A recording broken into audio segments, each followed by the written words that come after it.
ശബരിമല തീർത്ഥാടനം വളരെ ആനന്ദത്തോടും ഉന്മേഷത്തോടും സന്തോഷത്തോടും നടത്തുന്ന ഒരു യാത്രയാണ്. എന്നാൽ ഇത്തവണത്തെ യാത്ര അത്ര സുഖകരമല്ല. നിലയ്ക്കലിലെ പാർക്കിംഗ് ഗ്രൗണ്ടിലും സ്ഥിതി രൂക്ഷമാണ്.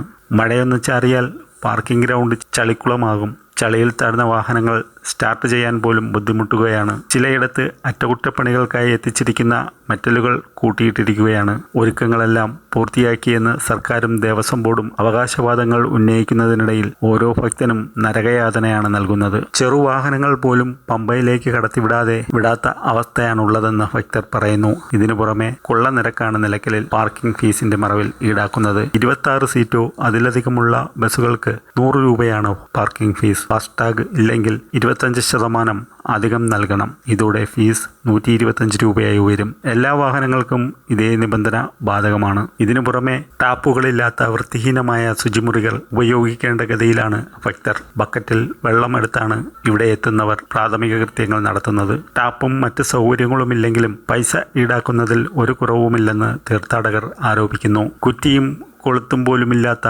വാതിലുകളാണുള്ളതെന്നും ലവലേശം വൃത്തിയില്ലെന്നും ഭക്തർ ആരോപിക്കുന്നു.